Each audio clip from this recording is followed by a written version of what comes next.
In the tense year of 1938, the optimistic yet naive British Prime Minister, Neville Chamberlain, made a fateful decision by signing a treaty with the German Chancellor, Adolf Hitler. Chamberlain, driven by a fervent desire for lasting peace, believed that this act would usher in an era of tranquility. However, destiny had other plans. This morning, I had another talk with the German Chancellor, Herr Hitler. And here is the paper which bears his name upon it as well as mine.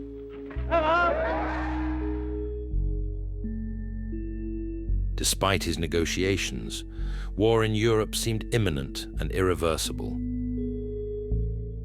Gas masks swiftly became essential for both adults and children, although prominent figures like Gracie Fields vigorously promoted a cheerful atmosphere. The street ambience remained ominous. War loomed on the horizon, certain, unavoidable, and widely acknowledged. By the summer of 1939, the Civil Defense Service had enlisted over 1 million recruits. Excuse me, speaking personally, what do you think about conscription?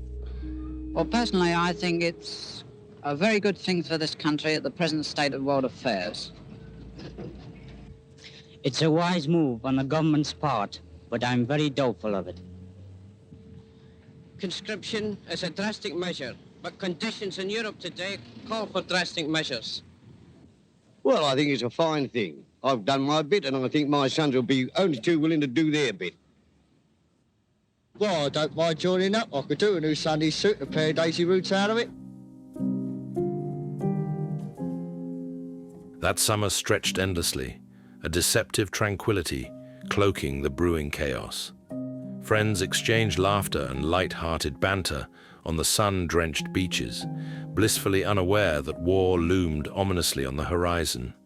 The delicate thread of peace snapped abruptly on the fateful day Poland was engulfed in darkness. I am speaking to you in the cabinet room at 10 Downing Street. This morning, the British ambassador in Berlin handed the German government a final note stating that unless we heard from them by 11 o'clock, that they were prepared at once to withdraw their troops from Poland, a state of war would exist between us. I have to tell you now that no such undertaking has been received, and that consequently this country is at war with Germany. This is going to be a stern and a bitter war, and we can't afford to lose it. We've only to think of the cruel and tragic fate of other countries to realize what would become of us if we did. Nor can we afford to make a draw of it and be compelled to fight another in a few years' time.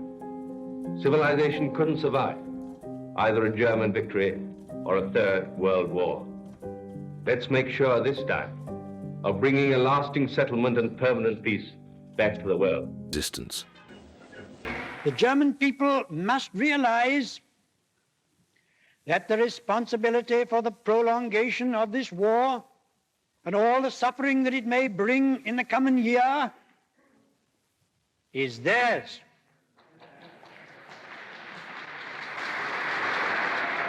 As well as that of the tyrants who stand over them. As war raged on, Britain fought back, not just with weapons, but with wit. Satirical cartoons mocked Hitler, while defiant songs filled the air, turning fear into laughter. In humor and harmony, the nation's spirit stood unbroken. Your price is 90 to 1, 1, 1. You've no idea how you'd run, run, run.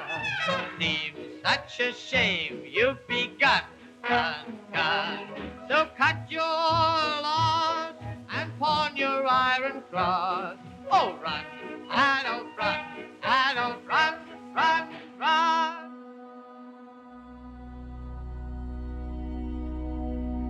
Following helping us at this time.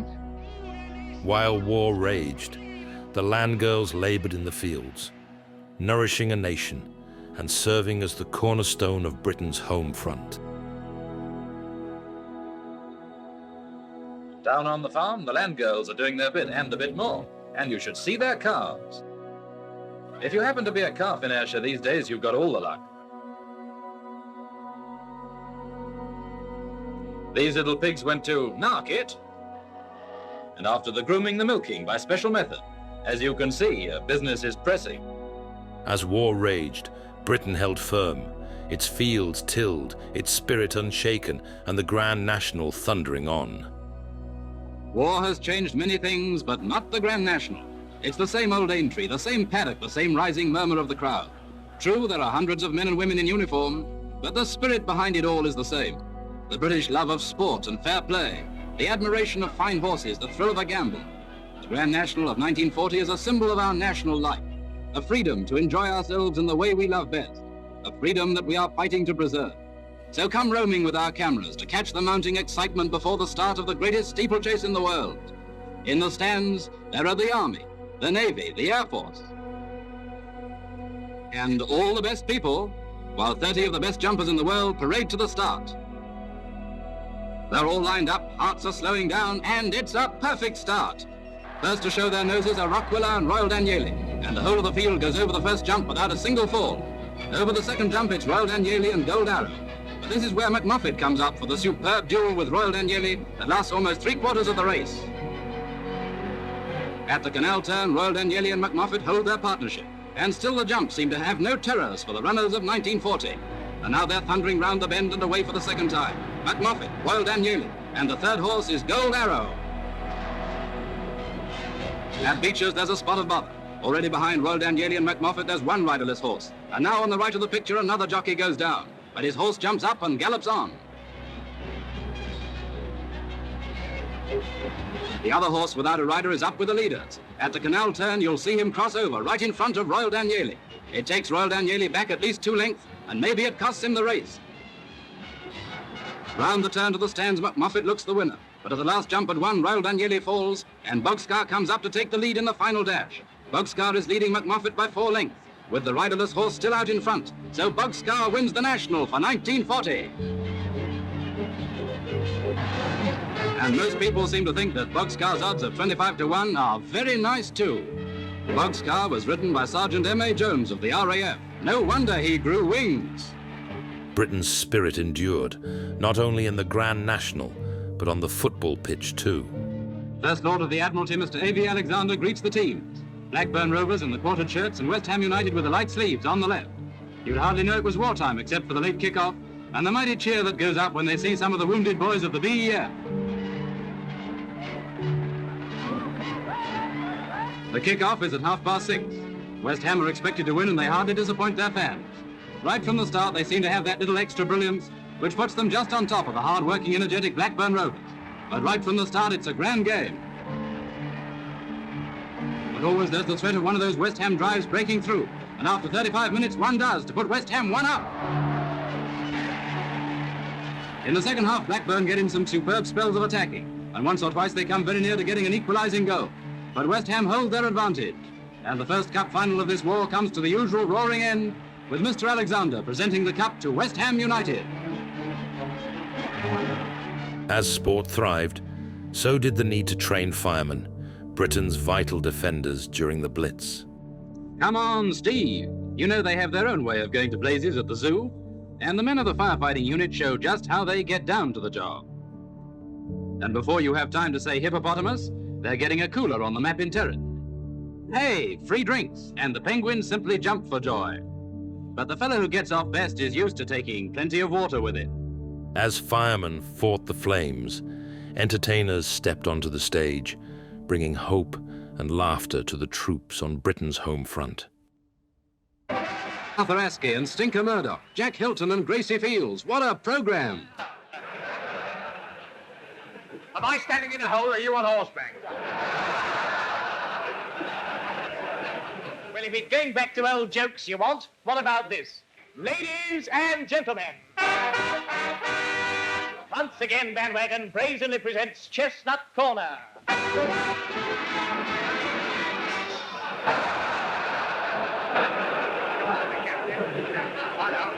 Now, listen to me.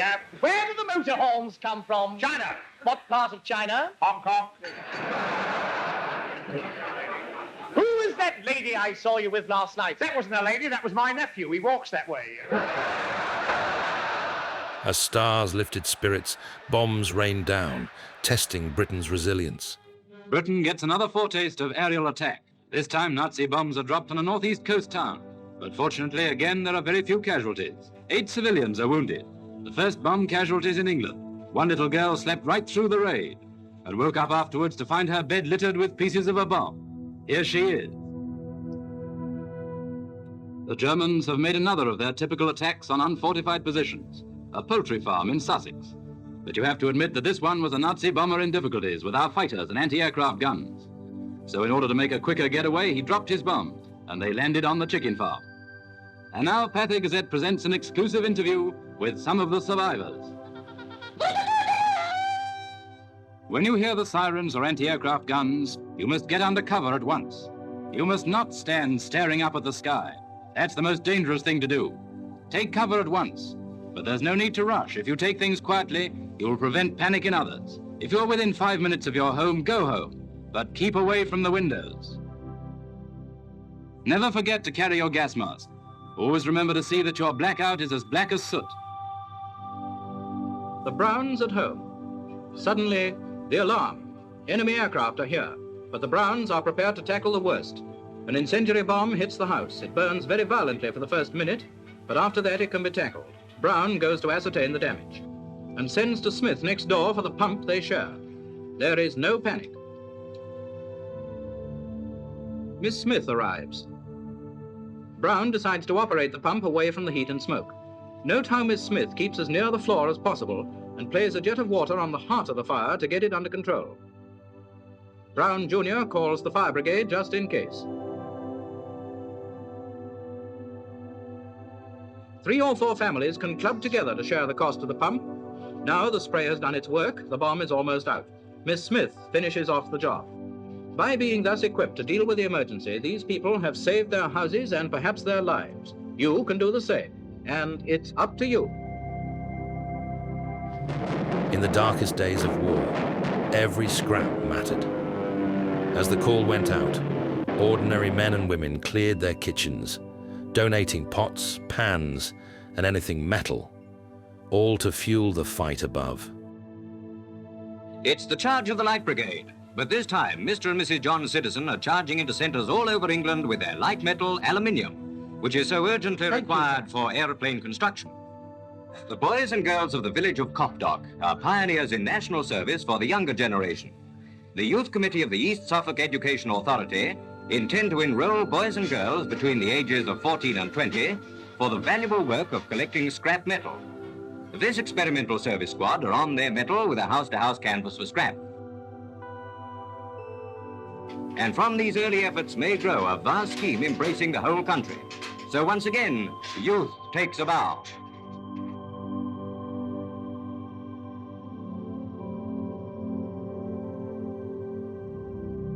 The name of the new force, which is now to be raised, will be the Local Defence Volunteers. In order to volunteer, what you have to do is to give in your name at your local police station. And the answer was the Home Guard. The Home Guard, a band of volunteers, emerged to safeguard Britain's shores, demonstrating that courage isn't forged in battle, but in the hearts of those who refuse to surrender. In the Local Defence Volunteers, now renamed the Home Guard, the country has a new and powerful shield against invasion. of 1.5 million men who are all volunteers, and a great many of them old soldiers.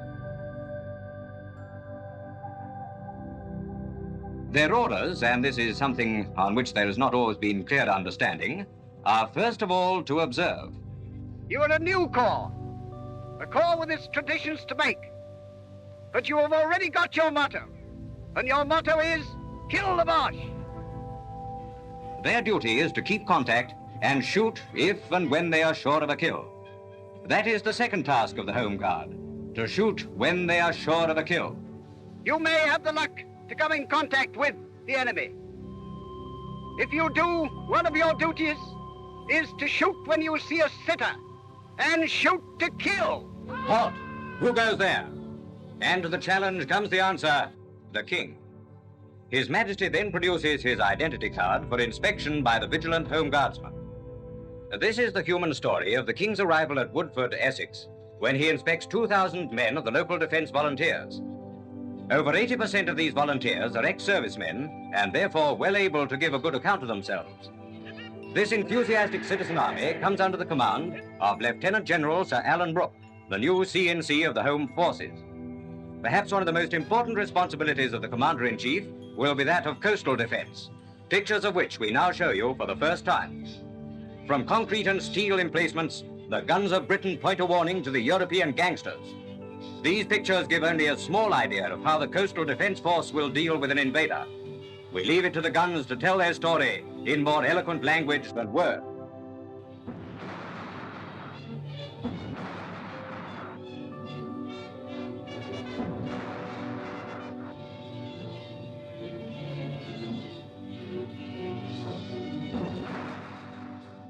Thus, in the words of Lord Halifax, we shall continue to stand foursquare against the forces of evil.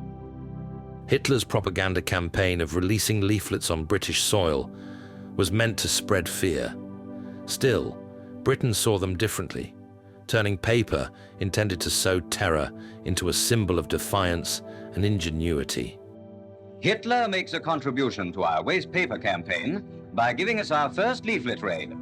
Someone has apparently misled him into believing that we hadn't heard about his last Reichstag speech, whereas we all heard it broadcast and read it in our papers. However, there are no complaints. We can do with all the paper we can get, even though it is made in Germany.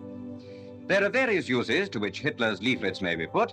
For example, shaving paper. He said to me, he says, come along, Mother. He said, I'll take you down to the town hall. And I said, what? I said, I don't think it matters, boy. I said, it's my home and I'm going to stick it. He said, that's the spirit. That's what I like to hear. By this... Amidst the ruins of the Blitz, the King and Queen walked with their people, a beacon of hope in the darkness. Amid the chaos of air raids and destruction, one figure stood unwavering on the streets of London. In the heart of the city, he became the voice of courage, reminding Britain that even in the face of ruin, they would never surrender. The Prime Minister is thorough in everything he does. With Mrs. Churchill, he makes a tour of London docks and expresses himself forcefully on all he sees. Mr. Churchill is pleased with the Home Guard and says so. And when in the course of his tour a ferryboat load of well-wishers passes, he acknowledges their cheers with a sign we all know so well.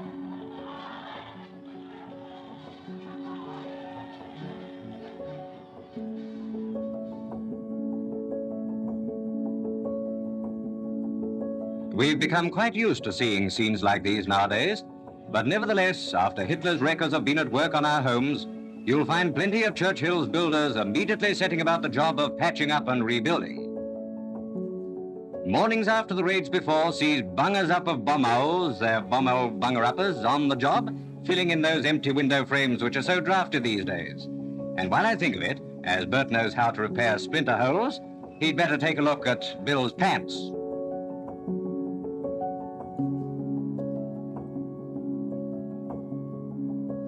We don't in any way minimize the tragedy of our suffering towns and cities, but the citizens are a valiant people. And one day, as Mr. Churchill said, we will rebuild them more to our credit than some of them were before.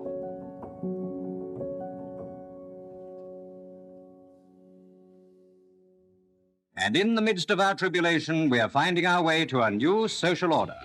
East Ender and West Ender are brother sufferers. Gone are the barriers of class distinction. The poor man eats at table with any other homeless victim of Hitler's total warfare. In mansions and West End apartments, hotel chefs and volunteer workers are seeing that everyone is fed and cared for.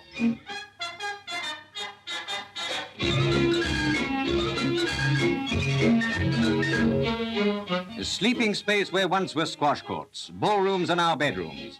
In this palatial building, hundreds of people can now find food, recreation and rest.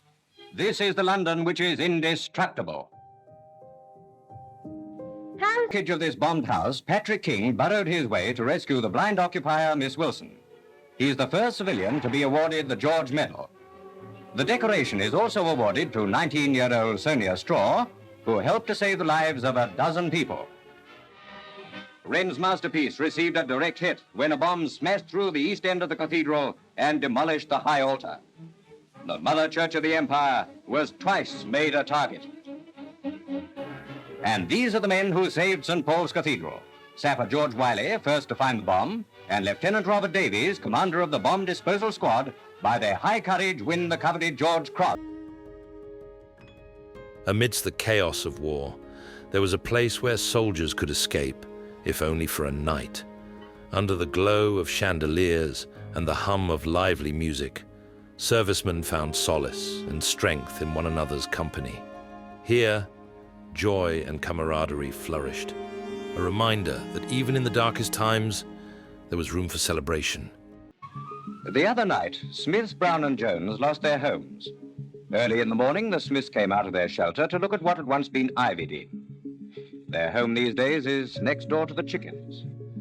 Well, Dad has to go to work as usual, so out comes the rent book and other treasures, while the old man spends a few minutes seeing if the gramophone he got last Christmas still works. Mother is in the remains of the kitchen, so Dad goes to fix up that chin of his. This'll be something to tell the chaps about in the office. Among the towns visited by the King and Queen when they make a 6-hour tour of Merseyside are Birkenhead and Wallasey. Wherever their majesties go, they meet the same high courage. The predominant sounds during this visit were cheering crowds, wailing sirens, and cries of, "We can take it, your majesties, we can take it." It's part of general conversation these days to hear the other fellow in a voice simply bursting with excitement saying, "Blimey, come and see my place, there's nothing left." Now, Hitler can't win a war against people like that. From the lively streets of wartime Liverpool, where the King and Queen uplifted spirits, to the hushed solemnity of Chamberlain's funeral, the nation moved from moments of joy to reverence, united in both resilience and remembrance. To Westminster Abbey come representatives of all phases of public life to pay homage to the ashes of Neville Chamberlain, a man of peace. The Duke of Gloucester represents His Majesty.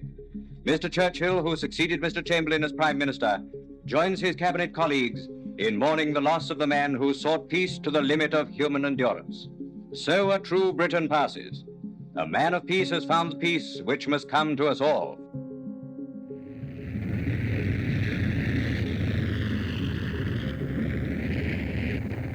As Britain mourned and marched on, the war demanded more than just soldiers. It called upon those at home. Women stepped forward, trading aprons for uniforms and factory floors for battlefields of industry, proving that victory was not only won abroad, but built with tireless hands at home. And what would you like to do? Well, I'd like to help to build Spitfires. My boy's in the RAF, well, and I feel I'm helping him. And you, Miss Clark? Well, I think the sooner we all pull together in this thing, the sooner it will be over. I myself would like to go in the services because it's the uniform that appeals. Now, Miss Sturt, would you like to go for munitions as well? Yes, I would. I would like to make one big bomb so as to polish off that there man. And what would you like to do? I'd like to join the ATS. Why the ATS? Well, there's plenty of variety and I should be doing my bit to help my country. And one never knows, I might meet a sergeant major. Many women went beyond the home front, joining the Auxiliary Territorial Service. In vital roles, from driving to decoding, they became an essential force in Britain's war effort. At an experimental gunnery station, the intricate job of plotting shell bursts is done by selected ATS women. Through special graft frames and glass tables, they record the bursts as shells are tested on the ranges. Stand by. Shot. Looking. Bob! Now watch the explosion in the sand dunes. Most of the officers hold science degrees, while other ranks have to be up to matriculation standard. Up. 3020. 21. The brains trust of the ATS ably apply their talents in a war of science.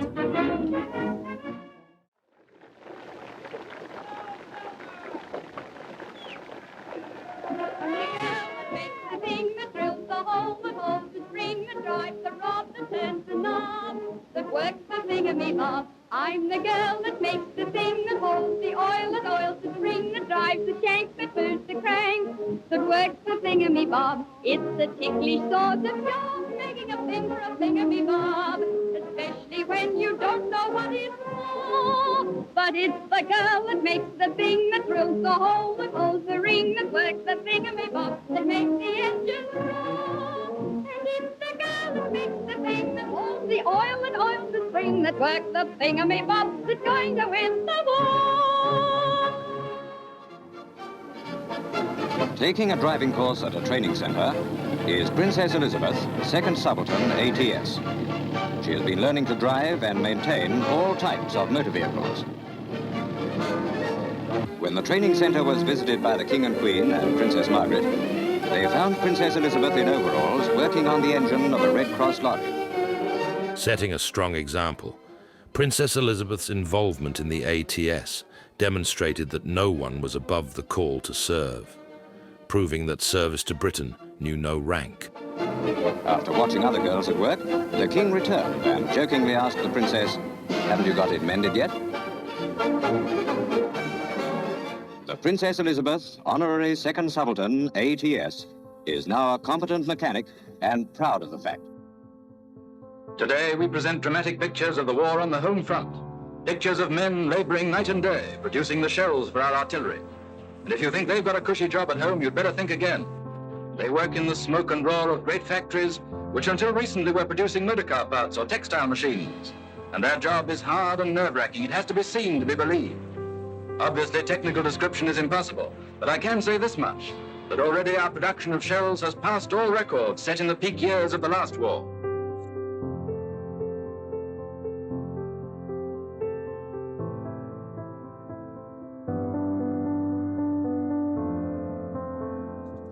And today, production is achieving a greater standard of accuracy than ever before.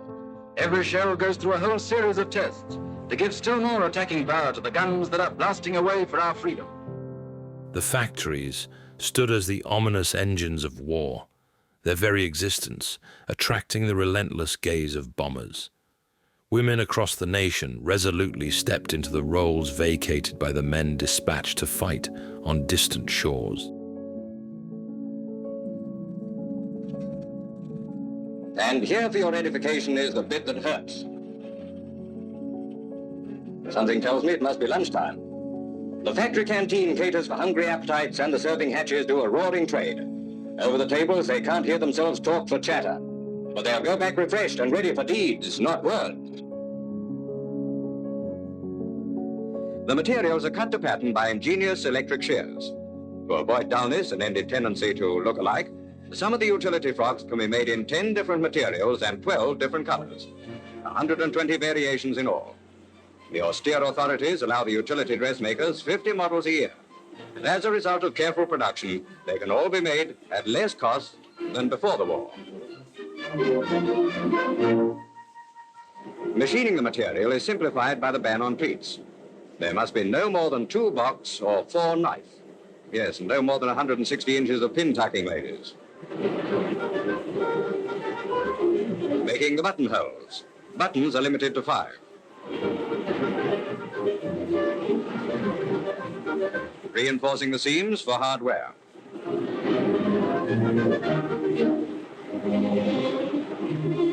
It's a pressing business, this question of utility clothing, especially just now when the moths in the wardrobe are showing their ribs.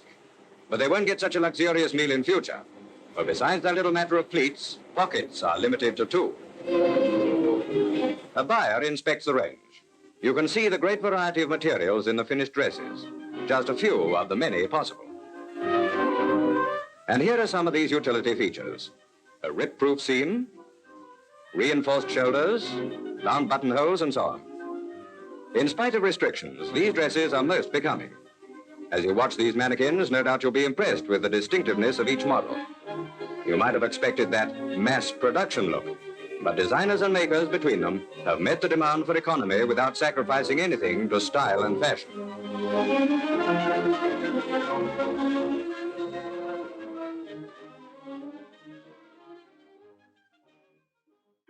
No braver deed on any of the war fronts has been recorded than that which won the V.C. for Flight Lieutenant J.B. Nicholson.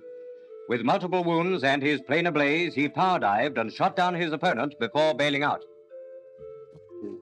Well, Nick, what are you going to do when you get off on leave tomorrow? I'm going straight up north, see my son, get him christened, and you're going to be his godfather. Well, we better hurry up with it and drink up quickly. I guess you're right. And now a few words from the proudest wife in the world. Daddy's coming home, darling. We're terribly proud of him, aren't we? I can hardly wait for my husband to come home. We've had so many messages and congratulations, so many telegrams. Everyone's been most kind to us. Here's a very amusing one. Heartiest congratulations. Delighted to see your ugly mug on all front pages. Such a good reason.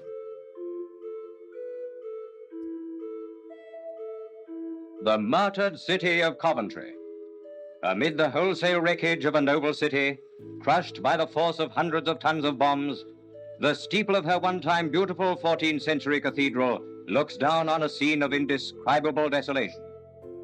Words are hopelessly inadequate to describe the horror and indignation felt all over the civilized world at this wanton devastation. 1,000 citizens of Coventry were killed or maimed by the Nazi disciples of slaughter, who kill mostly for the joy of killing and destroy mostly for the joy of destroying. These are scenes of the butchery at Coventry.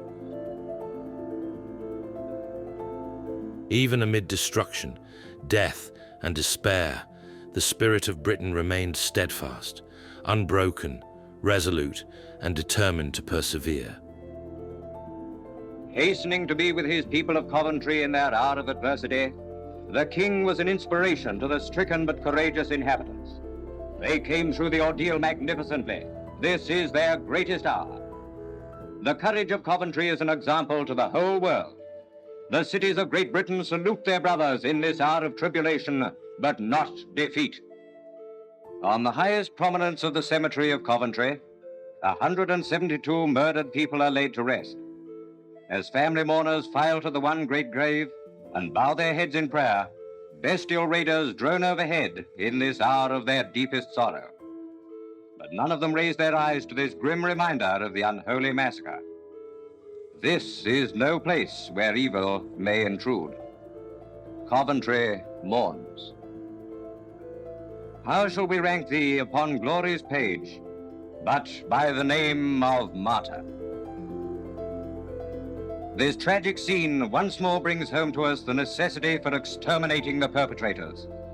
It is a clarion call to the youth of Britain to join the noble band of flying men who will avenge this awful catastrophe.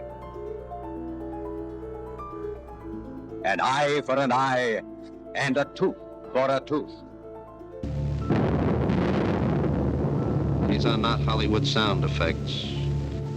This is the music they play every night in London. The Symphony of War.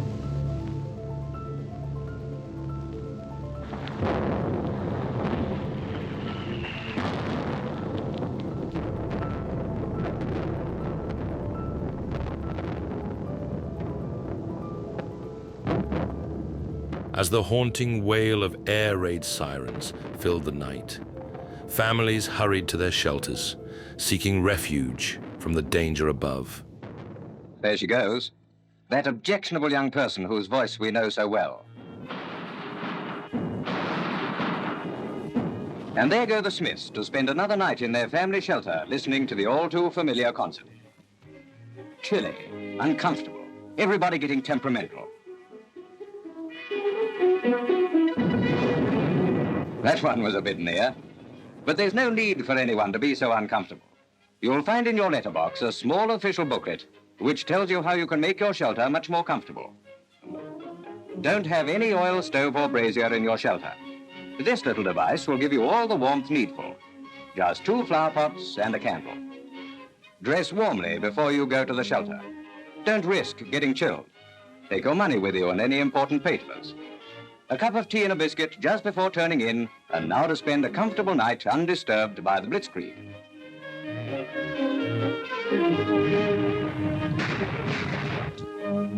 Haha, that sound wakes you all right. Nearly getting up time. Oh, hang it, the clock has stopped. Never mind. Thanks to taking the little precautions advised by the Ministry of Home Security, the Smiths have passed a comfortable night and are ready to carry on with a day's work in true British style.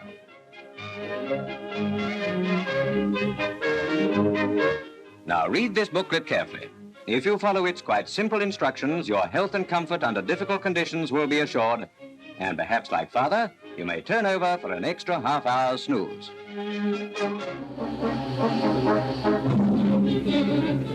At 71 stations in the London Underground system, tube trains are bringing refreshments to platform shelterers. Over 120 canteens are being installed.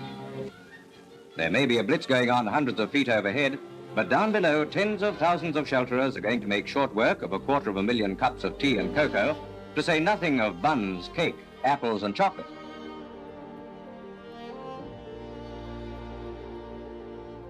The girl attendants have certainly got that bedside manner. Well, the hot tea and buns have done the trick. Boy, oh boy, has he been waiting for that.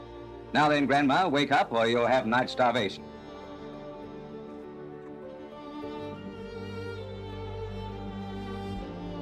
And with the exception of one midnight reveller who doesn't mind burning the candle at both ends, London's underground folk turn in for the night well fed. It's a good idea on the part of someone, but Lord Horder has a better one. He insists that precautions should be taken now to prevent the spreading of infectious disease among shelterers. Donuts if you like, but disinfection certainly. Despite the devastation of war, the Christmas spirit remained unbroken.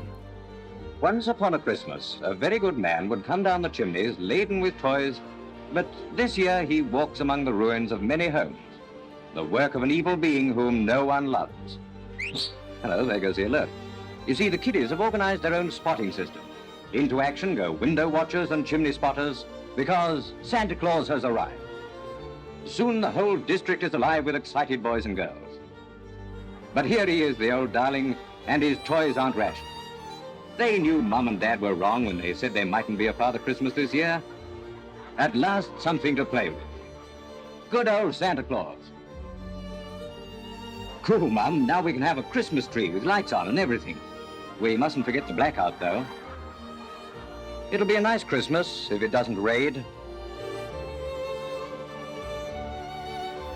Amid holiday cheer, war raged on. The festive spirit couldn't shield Britain from the horrors of the Blitz. 3 minutes before these pictures were taken, this was a block of London working-class flats with shops at ground level. What the Nazis expect to gain from this senseless, indiscriminate bombing is beyond normal understanding. But as we have said before, we can take it, and we can rely upon our RAF to give the Nazis the hell they deserve. Mrs. Barker's home has been bombed by the Huns, but it'll take more than that to move her. Nice no, Mrs. Barker. How's the roof? The rain coming through? Well, it came through the other day. All right now? It's all right now. Yes, and how's the cooking? Cook all right? Yes, by gas. You got the water on all right now? Yes, thanks. That's right, that's good. Well, Mrs. Barker, you can be evacuated if you like. I don't wish to be. Why, have you got to look after your family? Yes. How many have you got in your family? There's my husband and daughter. I also have a son serving in the army, and another one waiting to be called up for the Navy. Yes, and you've got to stay and look after them? Oh, yes. Well, somebody must stop and look after the chickens and birds and the cats. Yeah. Yes, even as Hitler and Goring, murderers as they are, come night after night and bomb us. I'm determined to stop in my house. I've been here 27 years and still am determined to defy them and stop here, as long as we've got a roof over our heads. That's the spirit of the people. In April 1941, Plymouth faced a devastating assault that etched itself into history. The historic town centre was largely destroyed, leaving a scene of despair. Once again, it was the innocent civilians, the heartbroken townspeople, who bore the brunt of this calamity, enduring immense suffering. The bombing killed over 1,000 and left 30,000 homeless, destroying more than 18,000 homes. Government observers were shocked by the unprecedented devastation. As 50,000 people fled Plymouth for the moors, bomb-damaged cities nationwide rose from the ashes. Amidst the rubble of war-torn Britain in the summer of '41, a tantalizing thought ignited hope within the hearts of its citizens. What if, just what if, the ominous shadow of German bombers vanished forever? Would the dream of peace finally become a glorious reality? In a twist of fate, Hitler had rescinded his invasion plans, redirecting the might of his air force to the unforgiving front lines of the conflict in Russia. Even before the war ended, the task of rebuilding Britain had commenced. Bombed-out streets and shattered homes required urgent repairs, while industries labored tirelessly to restore supply lines. With resilience and determination, the nation prepared to rise from the rubble, ready to forge a future beyond the war. At last, when the resounding victory echoed from the battlegrounds and the Allied forces emerged triumphant, a wave of euphoria swept across Britain as citizens reveled in the sweetness of newfound freedom. Yet, amidst the jubilant celebrations, there was a solemn moment of reflection, a collective tribute to the valiant souls who dared to stand firm, paying the ultimate sacrifice for the noble cause of humanity. May I repeat again the words I used at that momentous hour. Never in the field of human conflict was so much owed by so many to so few.